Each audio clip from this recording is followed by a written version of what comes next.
Hello दोस्तों, नमस्कार। स्वागत है आपका एडवांस एग्रीकल्चर यूट्यूब चैनल पर। दोस्तों, आज की इस वीडियो के माध्यम से आपको बताने वाले हैं अरहर की उन्नत खेती।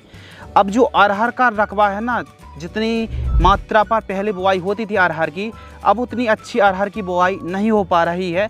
तो इसके जो बाज़ार भाव है ना, वो लगातार बढ़ते जा रहे हैं और उतने ज़्यादा किसान इस फसल पर इंटरेस्ट नहीं दिखा रहे हैं, क्योंकि सबसे बड़ा जो कारण है, अरहर के जो किसान हैं वो शिफ्ट हो चुके हैं मक्के पर।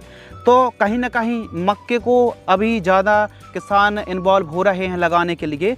तो अरहर की वैसे भी जो गवर्नमेंट ने एमएसपी को बढ़ाने की बात करी है और रेट भी इसके बढ़ते जा रहे हैं, और जितनी अच्छी पैदावार मिलनी चाहिए किसान उतनी पैदावार निकाल भी नहीं पा रहे हैं। तो अरहर की आप खेती ज़रूर करें, और अरहर की खेती से कैसे आप पैदावार को बढ़ा सकते हैं, इस वीडियो के माध्यम से हम डिटेल में संपूर्ण जानकारी साझा करने वाले हैं। अरहर एक ऐसी फसल है दोस्तों, क्योंकि इसकी जो जड़ें हैं ना, इसमें राइजोबियम की गांठें बन जाती हैं। तो जब राइजोबियम की गांठें अरहर की फसल पर बन जाती हैं, तो यह ऑटोमेटिक नाइट्रोजन को ग्रहण करती है, यानी कुल मिला के नाइट्रोजन की पूर्ति यह जड़, यह पौधा ऑटोमेटिक कर लेता है। अब आप अरहर की खेती कर रहे हैं, तो अरहर एक ऐसी फसल है जो कि सिंचाई असिंचित इलाकों पर भी सिंचाई की ज़रूरत नहीं है, और यदि आप हल्की फुल्की सिंचाई करेंगे तो फिर पैदावार और भी बढ़ने वाली है। लेकिन यह ऐसी फसल है असिंचित इलाकों पर भी अच्छी पैदावार देने वाली फसलों में से एक है। तो अरहर एक दलहनी फसल है, और दलहनी फसलों पर सल्फर की आप कमी रखेंगे ना दोस्तों, तो फिर पैदावार घटेगी, और जो टेस्ट स्वाद है ना, उसमें भी कमी आने वाली है। प्रोटीन की मात्रा भी कम देखने के लिए मिलने वाली है। तो सल्फर बुआई के समय जिप्सम 50 किलोग्राम प्रयोग कर लीजिए, सस्ता होता है और हमारी मिट्टी को मतलब पीएच बैलेंस करता, सुधारता है। यदि हम टाइमिंग की बात करें दोस्तों, तो अरहर की खेती अलग अलग नामों से जाना जाता है, अरहर, तुअर, तो आप वीडियो पर देख ही रहे हैं। टाइमिंग की बात करें तो जून से जुलाई के मध्य यानी मानसून आगमन के समय इसकी बुआई शुरू हो जाती है। भूमि और खेत की तैयारी, तो सभी प्रकार की सॉइल पर आप खेती कर सकते हैं अरहर की। बस उत्तम जल निकास का प्रबंध होना बहुत ज़्यादा ज़रूरी है, यानी खेत पर पानी ज़्यादा देर तक खड़ा ना रहे, और अच्छे से खेत की तैयारी करें, फिर उसके बाद बुआई करें। यदि हम टेम्परेचर की बात करें तो 18 डिग्री सेल्सियस से 38 डिग्री सेल्सियस के बीच में टेम्परेचर इस फसल के लिए काफ़ी उत्तम रहता है। सबसे बेस्ट टॉपिक के बारे में बात करते हैं, उन्नतशील किस्में। यदि हम अरहर की खेती कर रहे हैं तो हमको बेस्ट किस्मों का चुनाव जरूर करना चाहिए, तभी जाके हमको एक अच्छी उपज मिलेगी।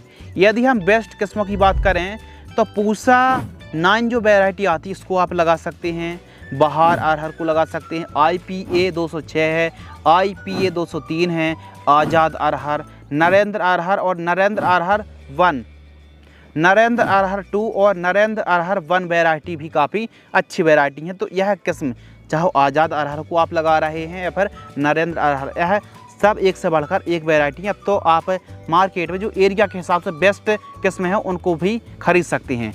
और आपको बेस्ट किस्म कौन सी लगी, सबसे अच्छा उत्पादन देने वाली किस्म कौन सी है, वो कमेंट्स में बताएं, ताकि अन्य किसानों की भी मदद हो सके, हेल्प हो सके। 1 एकड़ में 8 किलोग्राम से लेकर के 10 किलोग्राम सीड्स की रिक्वायरमेंट पड़ेगी। और आप अरहर की खेती कर रहे हैं तो बीज उपचार जरूर कर लेना, क्योंकि इस फसल पर जो बिल्ट की समस्या है ना, सूखने की समस्या, फलता फूलती यानी फ्लावरिंग फ्रूटिंग स्टेज पर सूखने की समस्या आ जाती है। तो बीज उपचार आपको बढ़िया करना है, और बीज उपचार आप चाहे झैलूर रस हैं या फिर एवर गोल्ड एक्सटेंड जो फंगिसाइड आती है ना, इनसे बीजों को उपचार करना है। दोनों में से कोई एक है, 2 ml प्रति किलोग्राम की दर से बीजों को उपचार अच्छे से कर लीजिए, फिर उसके बाद ही आपको बुआई करनी चाहिए। इसके अलावा बेसल डोज की ऊपर बात करते हैं, क्योंकि देखिए स्टार्टिंग पर हमको खाद तो देनी ही पड़ेगी। यदि हम प्रॉपर न्यूट्रिशन मैनेजमेंट करते हैं तो अच्छी पैदावार हम निकाल सकते हैं। वैसे तो कुछ किसान भाई नॉर्मल तरीके से बुआई कर देते हैं, लेकिन पैदावार बढ़ाने के लिए व्यवस्थित वैज्ञानिक तरीके से खेती करने के लिए जो बेसल डोज है, बुआई के समय गोबर की खाद 3 ट्रॉली, SSP 100 किलोग्राम और रीजेंट 5 किलोग्राम बस आपको प्रयोग करना है। एवं बेड प्रिपरेशन, बेड विधि से खेती आप करें। बेड की चौड़ाई 2.5 फीट, लाइन से लाइन की दूरी आपको रखनी है 5 फीट, और बेड की ऊंचाई 1 फीट रखनी चाहिए। तो बेड बनाकर यदि आप खेती करते हैं तो गिरने की समस्या आगे चल के नहीं आती है। जड़ों का अच्छा विकास होता है और बहुत अच्छे से फसल बढ़वार भी लेती है। तो बेड बनाकर जैसे हम आलू प्याज की खेती करते हैं ना दोस्तों, उस प्रकार आप बेड बना करके खेती कर सकते हैं। ड्रिप एरीगेशन इसमें लगा सकते 16 mm यदि आप लगाना चाह रहे हैं तो। यदि हम अनुशंसित राज्यों की बात करें तो लगभग सभी राज्यों पर आप अरहर की खेती कर सकते हैं। अरहर की आप खेती कर रहे हैं तो इसका जो डिस्टेंस है लाइन से लाइन की दूरी 5.5 से 6.5 फुट रखनी चाहिए और पौधे से पौधे की दूरी 15 से 20 सेंटीमीटर रखें। गहराई 3 से 4 सेंटीमीटर 5 सेंटीमीटर गहराई पर आप बुआई कर दीजिए और लाइन टू लाइन पंक्ति टू पंक्तिबद्ध तरीके से आपको खेती करना है। ब्रॉडकास्ट विधि से आपको अरहर की खेती नहीं करनी चाहिए। लाइन से आप खेती करें ताकि आगे चल के हम मिट्टी चढ़ा सकें, साफ सफाई कर सकें और बढ़िया तरीके से हम अपनी फसल की केयर कर सकें। निराई गुड़ाई करने में, स्प्रे करने में आसानी भी होती है। तो सोइंग की 2 विधियां हैं, सीडल विधि से भी आप और ब्रॉडकास्ट बाकी सीडल विधि से बुआई कर सकते हैं, हाथों से भी बुआई कर सकते हैं। यदि फ्लावरिंग फ्रूटिंग स्टेज पर बरसात ना हो बिल्कुल, तो ऐसी कंडीशन पर हल्की सिंचाई की जा सकती है। वीट कंट्रोल की बात करें तो प्री इमरजेंट हर्बिसाइड में बुआई के तुरंत बाद पेंडिमेथालिन 30% ईच 1 लीटर 200 लीटर पानी घोल करके स्प्रे कर सकते हैं। तो इससे खरपतवार का जवाब नहीं होगा। यदि आप प्री इमरजेंट हर्बिसाइड यानी बुआई के समय खरपतवार नाशक का स्प्रे नहीं कर पाए हैं और 25 दिन की फसल हुई है तो ऐसी कंडीशन पर पोस्ट इमरजेंट हर्बिसाइड का भी स्प्रे कर सकते हैं। लेकिन जहां तक पॉसिबल हो कोल्पा, पंजा या फिर देसी उपाय से खरपतवार को बाहर करें, जो कि सबसे बेस्ट ऑप्शन है। बाकी खरपतवार नाशक भी बता देते हैं पोस्ट इमरजेंट हर्बिसाइड। जब हमारी फसल पर 3 से 4 पत्ती के खरपतवार हों तो अदामा इंडिया कंपनी की साकेत जो टेक्निकल आप देख रहे हैं ना, यह टेक्निकल जिस पर भी आपको मिल जाए 800 ml 200 लीटर पानी घोल करके स्प्रे करना चाहिए। बाकी इस फसल पर खरपतवार नाशक स्प्रे करने से परहेज कर सकते हैं। निराई गुड़ाई ही सबसे बेस्ट ऑप्शन माना जाता है। अब देखिए कीट प्रबंधन, क्योंकि जब फली स्टेज पर यह फसल होती है ना तो बहुत प्रकोप, कई कीटों का प्रकोप देखने के लिए मिलता है, जैसे फली छेदक, हरी इल्ली, ओक्ठा यानी बेल्ट, फ्यूजेरियम बेल्ट है, पत्ता लपेट, फल मक्खी, पाउडरी मिल्ड्यू, झुलसा, बांझपन और सफ़ेद लाट एफ्ट का प्रकोप देखने के लिए मिलता है। तो इसके लिए जो स्प्रिंग शेड्यूल है, फर्स्ट स्प्रे 40 से 60 दिन की फसल होती है तो इन कॉम्बिनेशन को आप चला सकते हैं। सेकेंड स्प्रे फली भरते समय, जब फलियों का भराव हो रहा हो तो उस समय इस स्प्रे को, इन दवाइयों को चला सकते हैं। और थर्ड स्प्रे आवश्यकता अनुसार आपको लग रहा है कि अभी भी इल्ली का प्रकोप है तो कोराजन को या फिर आप फेम का या फिर बायर की फेनोस्कोइक का या फिर अदामा की आप फेलेथोरा का स्प्रे कर सकते हैं। तो इस प्रकार स्प्रे शेड्यूल चलाना चाहिए। खाद शेड्यूल की बात करें तो एक खाद यदि आप इसमें फसल पर प्रयोग करेंगे तो जो फ़ायदा है वो बहुत अच्छा होगा।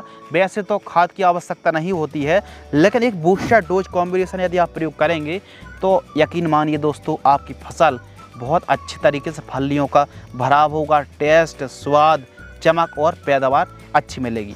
वैसे तो यह नाइट्रोजन ऑटोमेटिक ग्रहण कर ही लेता है, तो नाइट्रोजन बहुत कम प्रयोग करना है। नाइट्रोजन यानी यूरिया आपको मात्र 15 किलोग्राम 1 एकड़ में, एमओपी 15 किलो और माइक्रोन्यूट्रिएंट 5 किलो, सागरिका दानेदार 10 किलोग्राम, इन सभी को मिक्स करके ठीक तरीके से जड़ों के पास दे करके, जड़ों से 5-6 इंच दूर मिट्टी को थोड़ा सा बाजू से नाली खोद लीजिए और फिर आप मिट्टी को चढ़ा दीजिए, टॉप ड्रेसिंग करके हल्की सिंचाई कर दीजिए।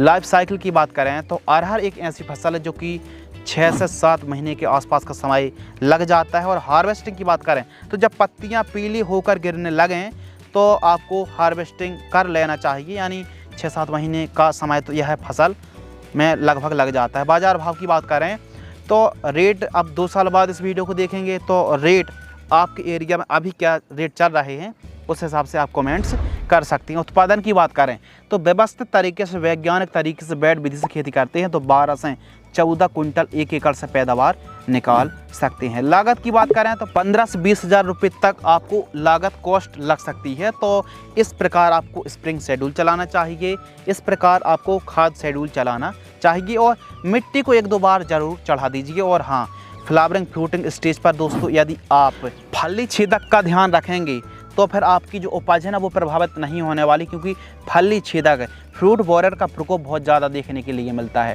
तो इसके लिए प्रॉपर स्प्रे शेड्यूल जो हमने बताए हैं उनको चलाएंगे तो फिर आपको बढ़िया पैदावार के साथ साथ टॉप क्वालिटी की उपज, बढ़िया पैदावार के साथ साथ आपको जो उपज है वो काफ़ी बढ़िया वाली मिलने वाली है। तो इस प्रकार हमारे किसान भाई अरहर यानी तुअर की खेती कर सकते हैं। यदि आपको यह वीडियो पसंद आती है तो वीडियो को लाइक करके चैनल को अवश्य सब्सक्राइब करें, ताकि हम और भी एग्रीकल्चर संबंधित नई नई वीडियो बनाने के लिए मोटिवेट होते रहें और आप तक हम नई नई जानकारी पहुंचाते रहें। यदि आपको यह वीडियो पसंद आती है तो वीडियो को लाइक करके चैनल को सब्सक्राइब अवश्य करें। धन्यवाद।